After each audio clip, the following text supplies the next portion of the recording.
Հրապարակ գրել է. Գյումրիում տեղի ունեցած ընտրություններից հետո մարդիկ շունչները պահած սպասում են Մարտուն Գրիգորյանի որոշմանը, եթե միանա Վարդան Ղուկասյանին, կհաղթի, ընդդիմությունը չմիանա ՔՊ-ն։ Հրապարակի լրագրողն այս պահին Մարտուն Գրիգորյանի շտաբում է, նկարահանող խումբը գնացել էր նրա տեսակետը լսելու և հասկանալու, ում է նա նախապատվությունը տալու՝ ընդդիմադիր թեկնածուին, թե ՔՊ-ական Սարիկ Մինասյանին։ Պարզվեց Մարտուն Գրիգորյանն իր շտաբում չէ, ավելին նրա թիմակիցներից որևէ մեկը չկա, որ մեկնաբանություն վերցնենք, արդեն շուրջ 40 րոպե Հրապարակ.am-ի լրագրողը գտնվում է այնտեղ, սպասում է ավագանի անցած թիմի ղեկավարին։ Քիչ առաջ Գյումրու ՔՊ թեկնածու Սարիկ Մինասյանը ֆեյսբուքյան իր էջում գրել է. «Հարգելի գյումրեցիներ, սիրելի համաքաղաքացիներ, շնորհակալ եմ յուրաքանչյուրիդ քվեի,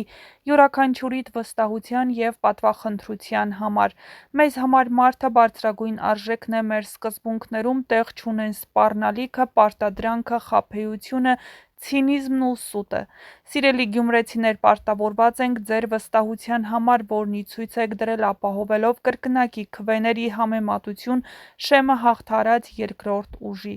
Մեզ տրված քվեները չենք փոշիացնելու, այն ծառայելու է Գյումրուն ու բոլոր գյումրեցիներին, շարունակելու ենք Գյումրու զարգացման և շենացման մեր բոլոր ծրագրերը։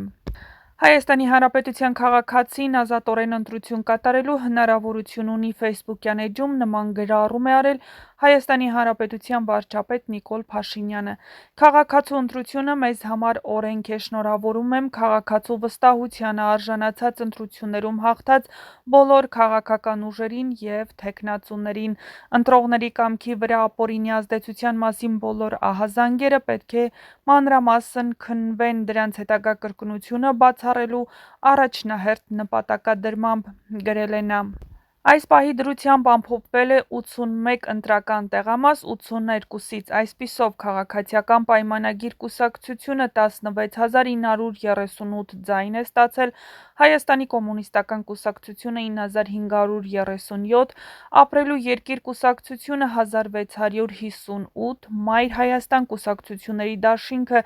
2844, Հայաստանի աշխատավորական սոցիալիստական կուսակցությունը 642, Եվրադաշինք կուսակցությունների դաշինքը 2071, Դեմոկրատական այլընտրանք կուսակցություն 1387, Մեր քաղաքը կուսակցությունների դաշինք 7296, Իմ հզոր համայնք կուսակցությունը 3659,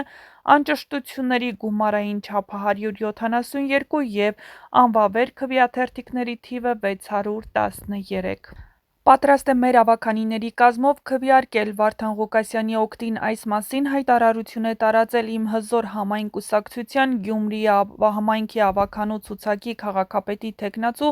Ռուբեն Մխիթարյանը։ Սիրելի գյումրեցիներ, շնորհակալ եմ ձեզ, որ այս կարևոր շրջափուլում դուք կանգնեցիք իմ կողքին, իմ թիկունքին և իմացեք, յուրաքանչյուր քվե, որ ստացել եմ ձեզնից, ինձ համար անգին է։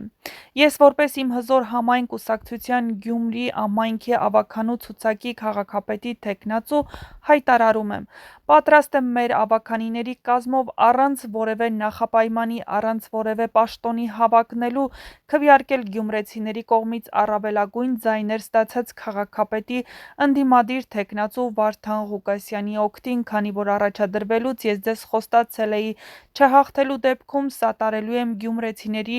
առավել շատ քվեներ ստացած քաղաքապետի ընդդիմադիր թեկնածուին։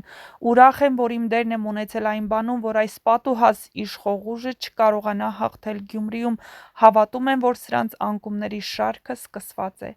Իմաստնություն բոլորիս և բարի լուսաբաց հարազատ քաղաքիս, ասված է հայտարարության մեջ։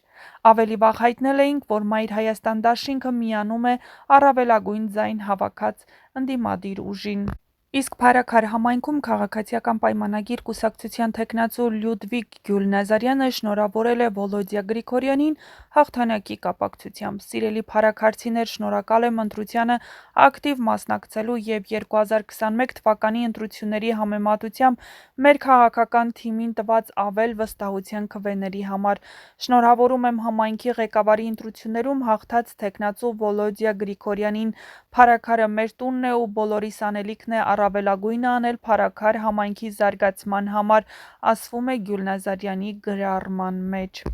Հրապարակախոս Գագիկ Քամալյանը Facebook-ի իր էջում գրել է. «Թաթոյան Արմանին հլը հարցրեք կեղծվել են ընտրությունները, հլը հարցրեք երբ դու օմբուդսմեն էիր, հնարավոր էր որևէ համայնքում, այն էլ Հայաստանի երկրորդ քաղաքում այսպիսի պատկեր լիներ ընտրություններից հետո, սա չեմ ասում նրա համար, որ ՔՊ-ն իրեն լավ զգա,